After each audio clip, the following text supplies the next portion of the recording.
All right. Thinking about instrumental music, thinking about the issue of authority surrounding instrumental music.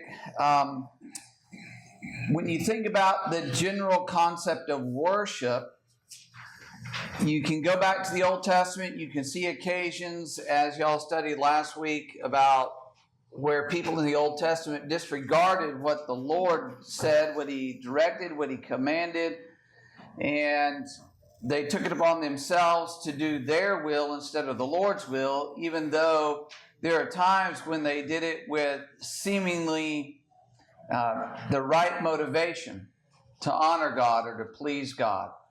There are others who changed it because they did it just simply to please themselves, to hold on to control of things, like Jeroboam.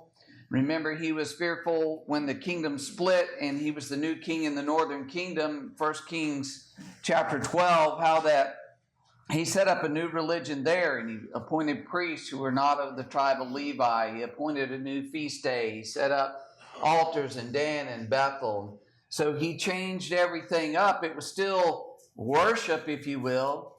It was still something that was at least excused as it's good for the people. They don't have to go to Jerusalem. They can worship here. And it was still supposedly worshiping the one true God, the same God. But with those changes, it was a perversion, and God sent a prophet in 1 Kings 13 to condemn that. Let's go to Colossians chapter 2. Colossians 2, and notice that in the New Testament, it deals with people who want to change things and not follow the pattern that God has laid out. So Colossians 2, let's read verses 18 to 23. Colossians 2, 18 to 23. Who's got that for us? Ron? That no one cheat you of your reward, taking delight in false humility and worship of angels, intruding into those things which he has not seen, vainly puffed up by his fleshly mind, and not holding fast to the head, from whom all the body, nourished and knit together by the joints and ligaments, grows with the increase that is from God. Therefore, if you died with Christ from the basic principles of the world, why, as though living in the world, do you subject yourselves to regulations? Stephen, what did you want me to read through? 23, please. Okay. Yep. Do not touch, do not taste, do not handle, which all concern things which perish with the using, according to the commandments and doctrines of men. These things indeed have an appearance of wisdom in self-imposed religion, false humility, and neglect of the body, but are of no value against the indulgence of the flesh. Okay, so some principles in here is this idea, as he states there in verse 23, this self-imposed religion. It's religion that people come up with, their own rules, their own regulations, what they think it ought to be, what would please them. And that ends up making it something that is false, a false religion. It's not accepted by God. And notice how he says back there in verse 18, let no one cheat you of your reward. So when you do that, you're cheated of the reward. One, you're cheated of the reward of fellowship with God. Two, the reward of the hope of everlasting life, that crown of life that awaits. And so he really hits back at this idea of people making their own rules here.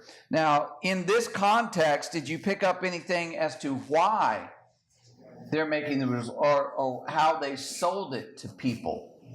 Wrong. He says here in verse 23, an appearance of wisdom and self-imposed religion and false humility.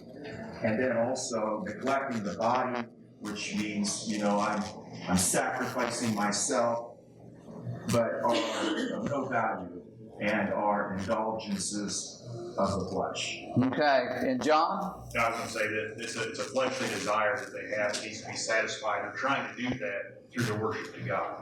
Okay, yeah. These people think we're going to be more holy, we're going to be closer to God if we do these things. And people will use that kind of excuse. I think that's part of what we see in the world around us today with the more, quote, charismatic type of worship. They think, well, if we do these things, it's just more meaningful and more moving. And here they're giving this excuse, well, we're closer to God with this and treating into those things which you have not seen. Back in verse 18, the worship of angels, they're vainly puffed up in their fleshly mind. So I think people today still have that attitude, that sort of viewpoint of, well, if we go this way, that means we're more holy, we're more spiritual, we're closer to God because we feel it more. That type of thing. And he's saying that is absolutely the wrong way to go. You're going to be robbed of your reward. Ron. Stephen, as you mentioned that, certainly when you look at Catholicism and the outward appearances and being in any of those cathedrals that they have, it's just overwhelming. But it is to do exactly what you said, to give you that impression and that appearance of evil.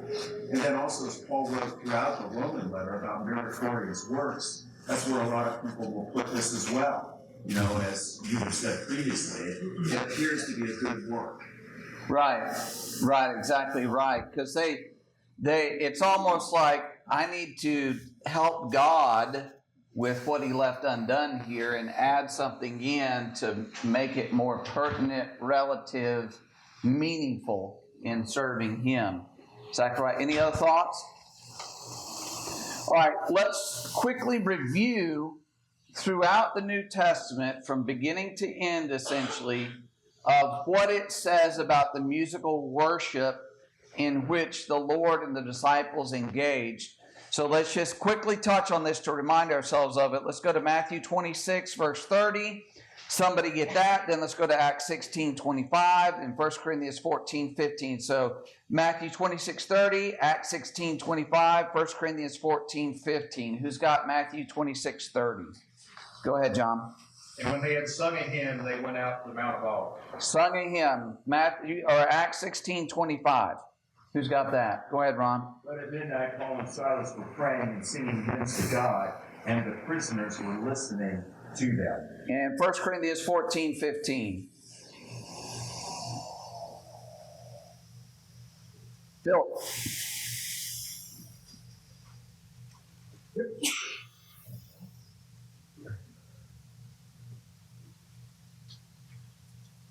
First Corinthians 14, 15. What is the conclusion? I will pray with the Spirit, and I will also pray with understanding. I will sing with the Spirit, and I will also sing with the understanding. Okay. Colossians 3:16, Hebrews 13:15. Who's got Colossians 3:16 and then Hebrews 13:15? Hank. Colossians 3:16. Let the word of Christ dwell in you, richly in all wisdom, teaching amongst one another in psalms, hymns, and spiritual songs, singing with the grace in your hearts to the Lord. All right. Hebrews 13:15, Ron. Therefore, by him, let us continually offer the sacrifice of praise to God, and that is the fruit of our lips, giving thanks to his name. All right. And then James 5, verse 13. James 5:13. Who's got that for us? John. Is anyone among you suffering? Let him pray. Is anyone cheerful? Let him sing praise. Okay. So anytime in the New Testament you read about Jesus and the disciples engaged in musical worship, it is always singing. When it's referenced about musical worship, Colossians 3:16, Ephesians 5:19, and there are other passages that we could point to that are parallels to these, but it's always singing. And so when you think about the principle of authority, you think about a pattern being established, you think about a consistency throughout it. That's what it is. And for somebody to come along and say, oh, I think it should be different, or it's okay to be different, that's to put themselves in the place of God. As though God somehow could not figure that out, did not figure that out, could not have addressed it, did not address it. when he very easily could have directed them, because in the Old Testament there was musical instruments in that. He commanded David to add those things in. He easily could have done that, but he did not do that. And so we understand that we look at this and say, okay, it says sing, speak, teach, admonish. That's what we are to do. And we're not to add to it. That's presumption, that's arrogance. But are we the only ones who have seen that? Are we like the weird freaks among all the people? Like, you guys are just completely nutty. You know, like people view Mormons, and rightly so. You think that you can progress and become a god and have your own world and have spirit wives and have spirit children and populate a world like this world. You know, I just think that's completely bonkers. Well, are we the only ones? Is there another religion out there other than like some weird cult? But I mean, there's nobody like the Mormons out there. They have some very weird concepts and ideas. Well, are we like that in the sense that you're the only people who look at it this way and see that there's who believe you can't have instruments of music in worship? John. Well, the fact is that all churches during the first century, for centuries, nobody used instruments of music because they were not to do that. And everyone taught that. Now, through the centuries it changed, but when the historians say the church split Eastern Orthodox and Catholics, the Greek Orthodox Church continued to not use them. And to this day, the majority of them do not use them. Now, some of them have started to introduce it, but no, this was everyone, not the majority, everyone did not use them. So, you know, it's good to point out that term that the whole world used for singing without instruments is a cappella, and that means that's done in the church or it's done in the chapel, because the whole world used to do this. And it was only introduced later on throughout the century. Exactly. In fact, it wasn't until the 7th century under Pope Vitalian that instrumental music was introduced. And it ended up being one of the major issues, as John referenced there, in that split of East and West, the Eastern Church or the Western Church, so to speak. John. So back in Columbia, Missouri, when I was in school, the church there sold their church building to a Greek Orthodox church. Well, one of the reasons they bought that is they didn't use instruments of music, and they said, well, you guys don't have a place for an organ and a piano, we don't need that, so it didn't fit their pattern of worship. Exactly right. And I think also when you speak about it, you say, okay, if we were to put ourselves back in that first century by what we can read about in the scriptures, what would that look like? Would it have a piano? Would it have an organ?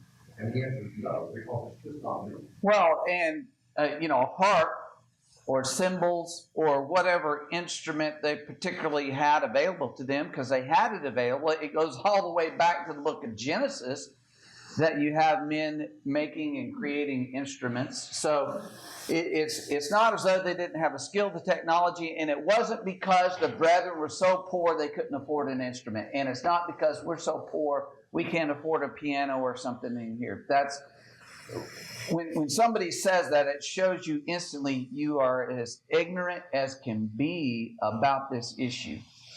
And it's really what it is. It's a very soft, if you will, insult about, oh, you people are just poor. You can't afford it. If you could afford it, then you would do it, because obviously everybody wants to do it. You want to have it. You just can't afford it. No, that's not it. If we needed it and if we couldn't afford it, we would figure out a way to afford it, or we'd make our own stuff and do it.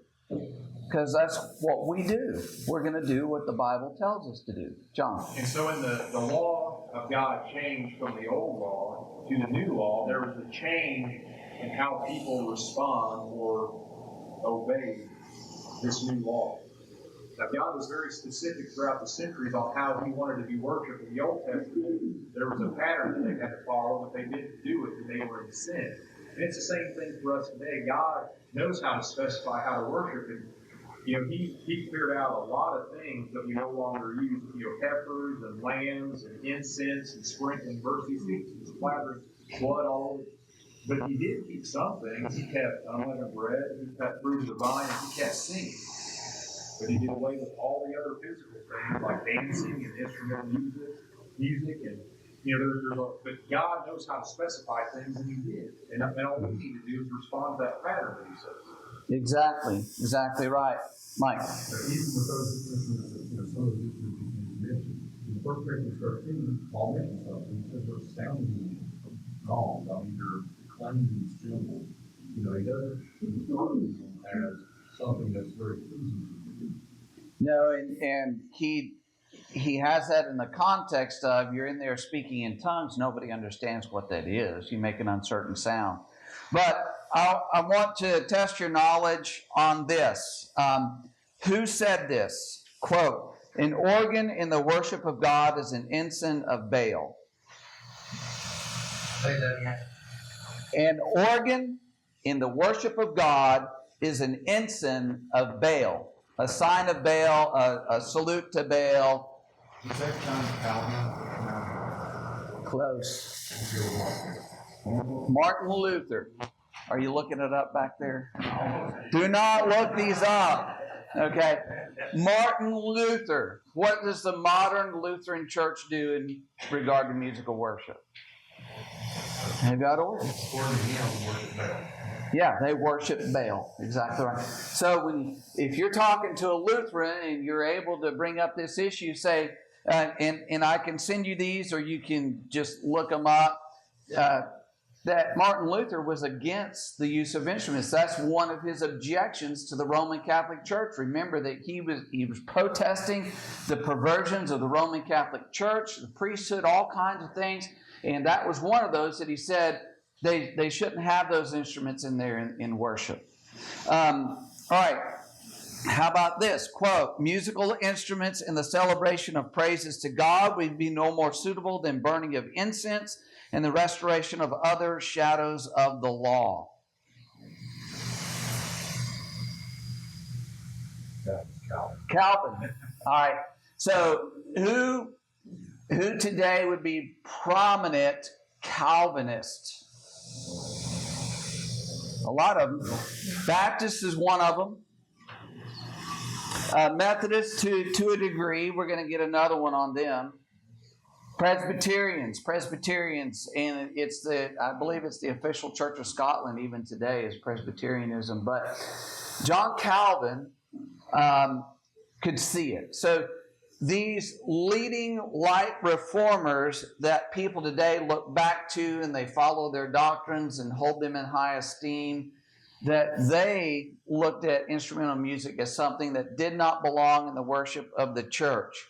Here's another one. "I have no objections to instruments in our chapels, provided they are neither seen nor heard." John Wesley. John Wesley. All right. John Wesley, and he's the guy, of course, Wesleyan churches, obviously, but Methodist. The Methodist Church is the biggest one, probably we're familiar with. So they all said that.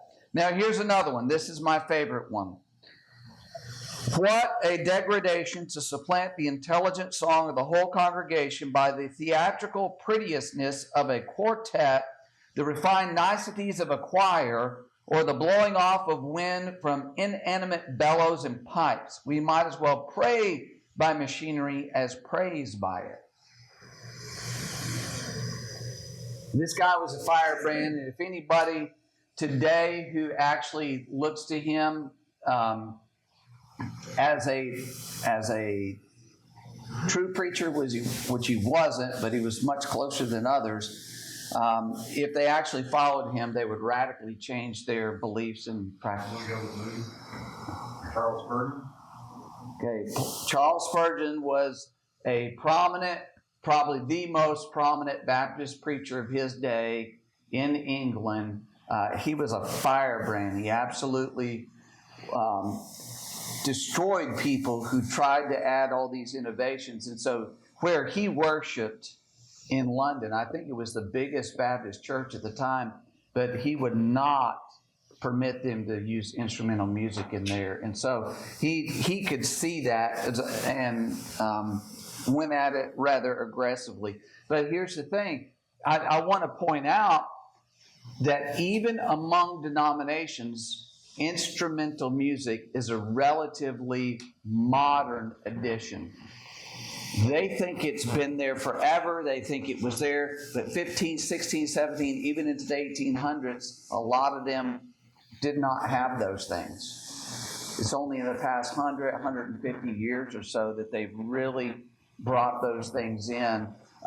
Maybe 200 years for some of them, but when they started out, their leaders at least were like, no, these things don't belong. And so maybe that can help to open a door. And if somebody looks at you like, you're crazy, why would you not have instrumental music? Well, we're not weird like that. Even today, the primitive Baptists do not have instrumental music among them. Baptists generally, Southern Baptists, Northern Baptists, General Baptists, all the flavors they've got, they do, but primitive Baptists do not have it. John? There's a man named by the name of Thomas Aquinas who the Catholics look at as one of their best scholars ever. Well, he had a similar quote where he said that our church does not use instruments of music, and he lists different ones. He said, because we do not want to be Judaized. So he knew that going back to the Old Testament. He didn't. He said we don't use them. Right. So not that history and these other men give credence to our practices. We go by the Bible. It's just to point out other people have seen this and respected what the Bible teaches. We're not like some fringe lunatic group out here. So when did Churches of Christ have an issue with instrumental music and it ended up splitting the brethren? Was it the late 1800s or the 1900s? That's when it really came, it was really seen very widespread. I think the early 1900s was the first time like the U.S. Census recognized two distinct groups. Its roots, though, go back to the mid-1800s. In fact, in 1851, it's traced to a church in Midway, Kentucky, where the story is that their singing was so bad, they claimed that it ran the rats out of the building. And so they wanted to gather on Saturday and practice, and they used a melodeon to get the tune. And at one point, they were like, well, this is going so well, let's use it tomorrow on Sunday. And so they brought it in, and you can go, you can tour that church today, you can see the melodeon that they actually use, it's there inside. And so it was introduced on a seemingly innocent kind of, let's just practice. Okay, what's so bad about that? Well, then the next, before long, they've got it in the worship service. And it ended up catching on, or questions came up in 1851. The introduction of it was like in the late 1850s. But then it continued to grow and be accepted among brethren. And it ended up splitting and making a difference between those who accepted it and those who didn't. What two groups came out of that? Does anybody know?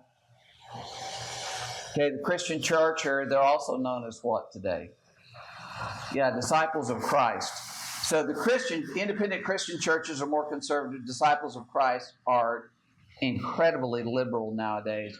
But when you look at Christian churches and Disciples of Christ, they came out of that restoration movement.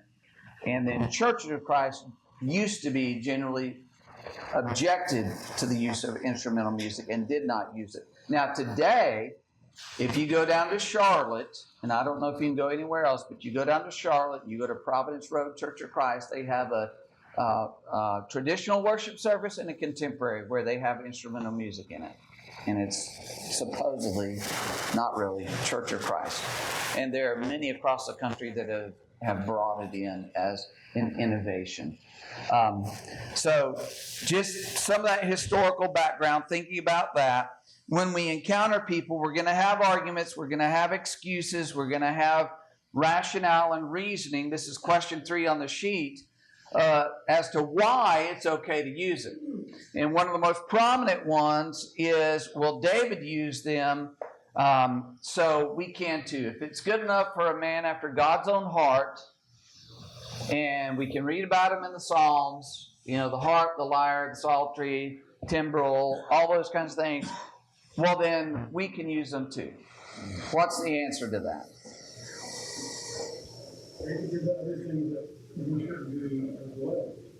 I mean, basically, just bring him over. He had a adulterous relationship, so should we? Okay, well, we're not talking about sin. We're talking about worship here, Hank. It's all- What about the worship? It's all in the same category. He was a man, and yes, he was after God's own heart, but he had his own faults. So, Was it a fault of him worshiping with an instrument? No, it was not. Okay, he was commanded to do that. But Hank's getting at an important point, and that is David's not our authority. That's one answer. We don't look at David and we don't look at Moses. Those men are not our authority. Christ is our authority. And I think John had mentioned earlier that Acts chapter 15 is used for us, and that is that you guys can come down and say and have some services based on the old law. Okay? Same thing, if you turn to the old law of musical issues, you're falling right back to the ground, Acts chapter 15. Because you're saying we need to do something that is in the old law. Okay. That's the result of the law. And there's been a change to that law. John? This is First Chronicles 29:25 says, and he set the Levites in the house of the Lord with cymbals and psalteries and harps, according to the commandment of David and of Gad the king's seer and Nathan the prophet, for so was the commandment of the Lord by his prophets. They were commanded to do, they didn't have a choice. Right. They didn't have a choice. God specifically told them to do that. That's exactly right. Exactly right. And that's 1 Chronicles 29:25. Yeah, I had second for some reason. Okay, so they were commanded to do that. Paul, did you have something to add?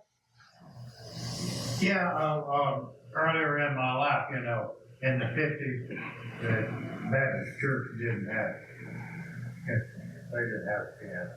I remember in Valdez Baptist church in 55, or something. Okay. They had a big celebration when they finally got their organ. Okay. All right. Very good. So David, and saying David used them so we can use them.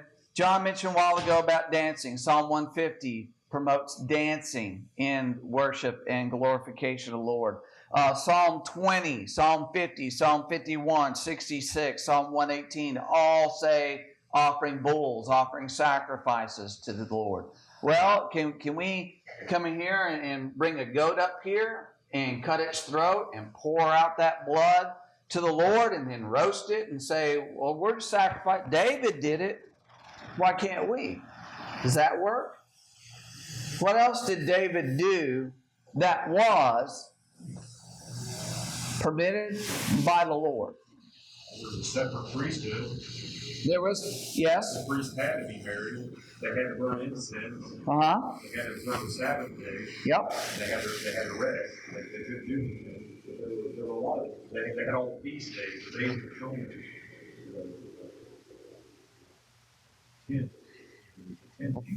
Feasts that they had for the whole list of things that they had to observe. Once again, the only thing that carried over from that was the fruit of the vine, unleavened bread, and sin. In addition to the circumcision that was required, and also, as we talked about in the worship, the offering of incense and all of the instruments and how they were to be purified by blood, the cleansing and the construction of the tabernacle, the construction of the temple, all those things were specifically specified, in their order of use and dedication, and how they were continually to be sanctified. Right. So it was all physical, is what you're indicating for Stephen. It was. And something else about David is he was a polygamist at God's will. When David committed the adultery and Nathan confronted him, one of the things he was confronted with is, I gave you your master's wives, and he says, I would have given you more. In 2 Samuel, go back and read that account, and you go 2 Samuel 5, 2 Samuel 12. It talks about David and all the wives that he had and him taking more wives. And David was allowed to do that. And today, we cannot go back and say, well, David was allowed to have, 8, 10, 12 wives, and so I can too. We know, okay, that logic does not work. So we can't go back and say, well, David was allowed to use instruments. David was allowed to do this. He was allowed to do that. David did this, and he was a man after God's own heart, so I can do it. No, that doesn't work. We can't use him as our authority. John? The question that's often asked is, well, when did it become a sin to use instruments of music? And that's kind of hard for, just the everyday people to answer, but we pointed this out last week, that when the Jews were taken into captivity, they could no longer worship in the temple because they were out there. The temple was in Jerusalem. It was in Israel. That's where the sacrifices took place. That's where all the feast days were to happen, where the center of worship was. Well, what did they do when they were dispersed? Well, that's where the synagogues came along. But what they did not do in the synagogues, they did not do in the synagogue what they were commanded to do in the temple, because that would have been a sin. So they didn't offer sacrifices. They didn't burn incense. They didn't play instruments of music. In those synagogues, the pattern that we have today is based on what they did. They gathered together and they had somebody get up and expound on the reading of the law. They said prayers and they sang. They did it exactly how we do it today. And that's, I think, God's providence working for the preparation of the church. The Jews back then, and the Orthodox ones even up today, practiced that same thing. So God, through his providence and his mind, he set this up early on, even before the New Testament came along, because those things that were done in the temple were only to be done in the temple. It was sin to do them anywhere else. Right, exactly right. It was a sin from the very first day to use instrumental music among Christians, because he didn't authorize it. He didn't put it in there. That's exactly right. All right, let's get to this next argument. The New Testament doesn't say not to use instruments. Show me in there where it says not to use instruments. What's the answer to that? Okay, it's not there. So what does that mean? It's not there. What's another way to word that? We talk about the silence of the Scripture. And Stephen, earlier when you were describing, what is permissible in all the ways of singing and the meaning of all of that. So God does address music. People say, well, we don't believe in music. Right. We do Right. believe in music, and you define for us all of the meaning of music as God defined it. So he isn't, in my mind, he isn't completely silent about music. He's told us what music is. We just don't want to accept it.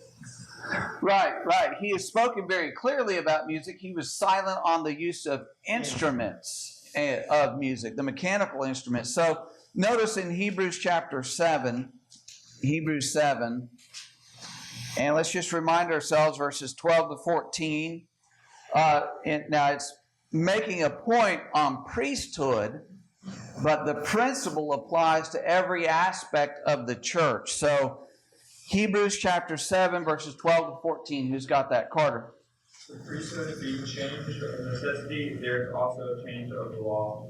For he of whom these things are spoken belonged of another tribe, from which no man has officiated at the altar. For it is evident that our Lord arose in Judah, of which tribe Moses spoke nothing concerning priesthood. Okay, so what's the argument here? Ron? Well, for me, it simply says Jesus wasn't qualified to be a high priest under the Levitical priesthood, the old law order. And so he was a high priest, but it was after a different order, after the order of Melchizedek, who had no beginning and no end. Right.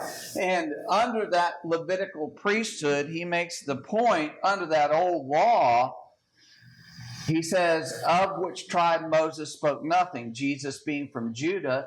So in the old law, Moses said from the tribe of Levi, and that meant automatically that all the other tribes were excluded. But he makes the point here concerning Judah, of which tribe Moses spoke nothing. What's another way to describe spoke nothing? Silence. He was silent about it. And so you have that class, that category of tribes. Well, he specified one tribe in that category. You have the class, the category of music. Well, God specified one kind of music, that a cappella, as John mentioned a while ago, speaking, teaching, admonishing, using the fruit of our lips to worship Him in music. Because there are various kinds of music. You could hum, right? Humming can be a music, but He doesn't say hum. We don't hum our tunes. We speak, we sing our tunes. We could beat, we could bang, we could pluck, we could play, we could strum, we could, what do you call the violin going across the strings? What's that called? I don't even know. Like you pluck a guitar, right? Or strum a guitar? Whatever it's called. There are different ways of creating music. And there are even different ways of the human body creating music. There's some that they make beats and sounds and different things like that. That's not what we have. We have speaking, teaching, admonishing, and He's silent about all others. That means they're all ruled out. What else does the Bible not say not to do?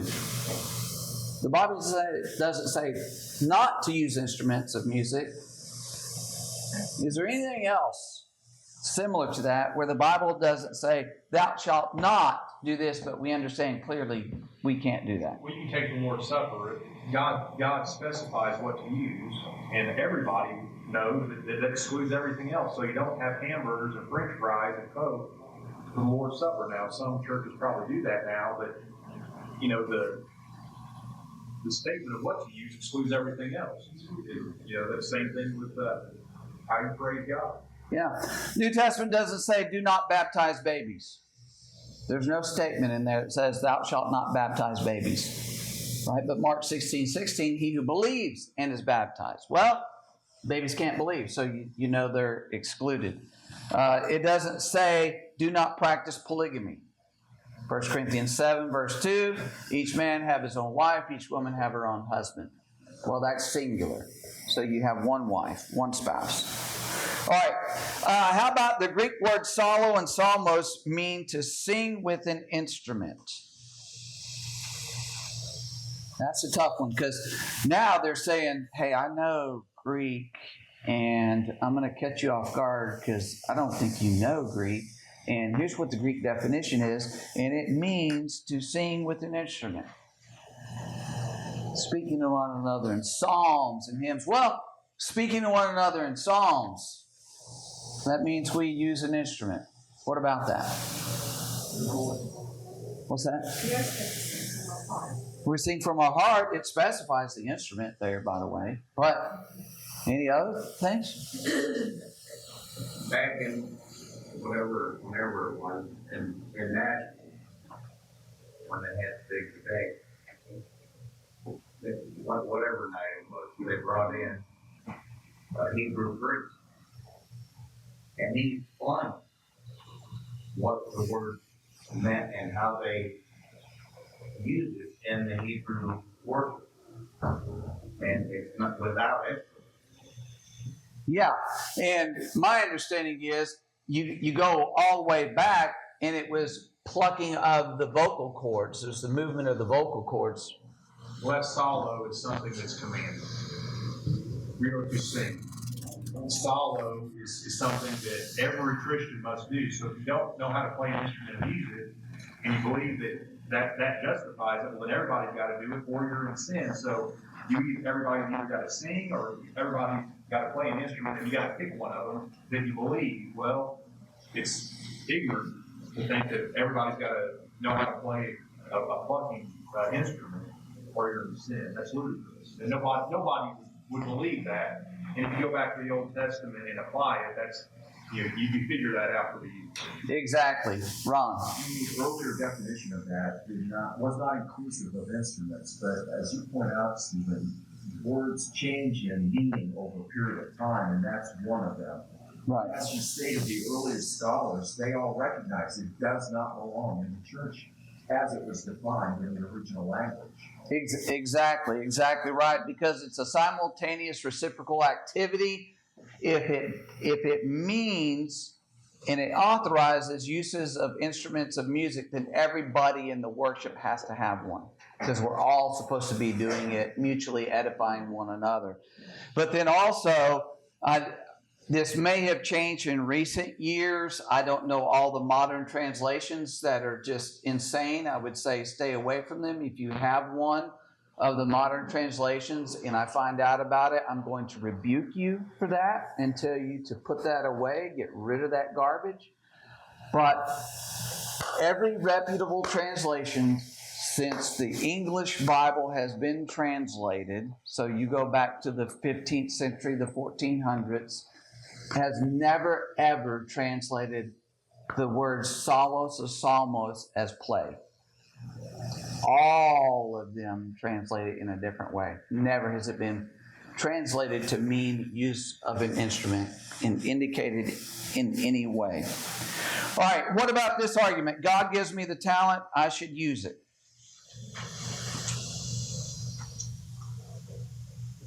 Well, he's determined. There are a lot of things that you can be good at. It doesn't mean worship is a place for it. Like what?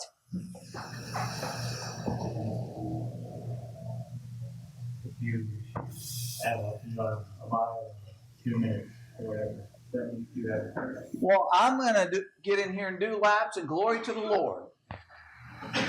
Right? Anything else? Let me ask you, what do people do because they say, hey, I've got a talent here and I'm going to do it in worship of the Lord? They sing solos. Some people do. I have the gift of gibberish, so, dancing, yodeling. Some people have a skill in that. Acting, gymnastics. Some people have skills in gymnastics. Some people have skills in weightlifting. Joyce? Okay? But that's not their reasoning, is it? Oh, I have a talent in it, and so I should do it. I mean, they have powerlifting for Jesus. They have whole, youth weekends around somebody getting in there and lifting heavy weights and breaking boards and bricks and cinder blocks. And the point is, they make a mockery of the worship of God. That's what it ends up being. And the authority rests in self. Well, I have a talent, so I should do this. It's me making the decision what God ought to accept. And that, on the surface, that's absurd, but really what it ends up is being blasphemous. That you would pervert the worship of God in that way, instead of submitting and accepting to what He has said. Mike, do you have something? Yeah, those things aren't needed in the church, but God created those things, whatever you are, you're supposed to do those things, whatever it is, you have that talent or that skill at, bring it to life as you are, Christian, whatever you're doing this. That have no place for art None whatsoever. None whatsoever. All right, what about the piano's just an aid? It just helps us in our singing.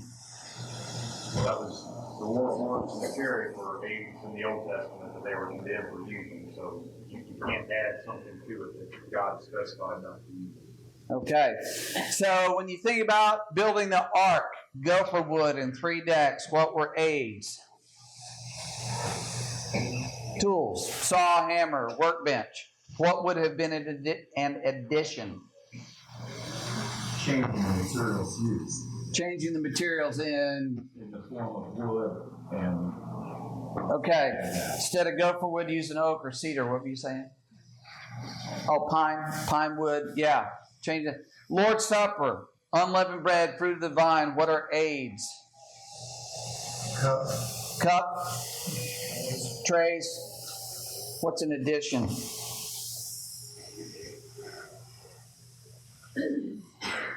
Yeah, Coca-Cola. Okay. Well, I don't like the taste of those plain crackers. Let's just slap a little peanut butter on there.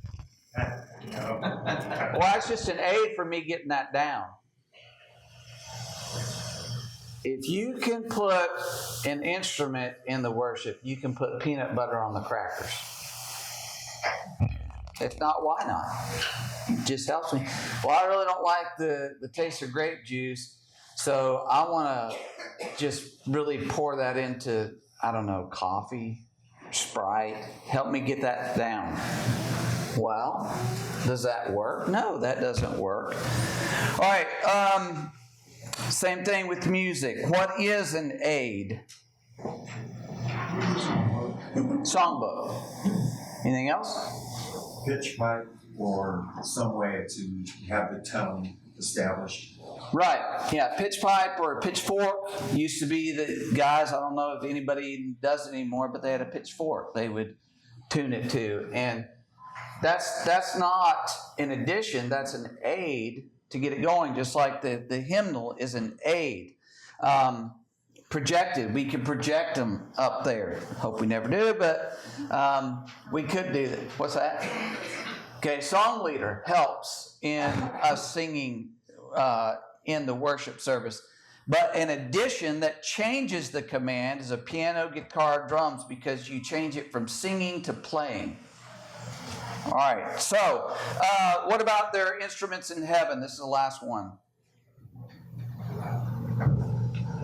Revelation chapter 5, Revelation 14 talks about instruments in heaven, harpists playing the harps. Ron. One thought about this, Steve, is what you mentioned to us, is that there are different periods or dispensations, and within each of those, God can choose to define what is appropriate. As we talked about under Patriarch, under the law of Moses, under the New Testament, well, we're not in heaven. And it's God's prerogative what's acceptable under each period of existence. Yeah, even if you could get beyond the symbolism of the book of Revelation and the symbolism of what harps mean, and you could discount and dismiss Jesus being described as a lamb, okay, so there's not a literal lamb in heaven. And if you could get through all of that and definitively say, well, there are actual harps in heaven, well, guess what? You can play it when you get there. Before then, you can't. That's not acceptable. So, as Ron's saying, you can find it. Let's say, just argue, you can find it in heaven. You can't find it in the church. It's not there, Mike. And in Revelation chapter 5, it is very specific that the harps and the bowls of incense are the prayers of the saints. Okay. It tells what that symbolism is. Very good. Very good. All right. Thank you all, Lord willing. Lesson number 9 next week.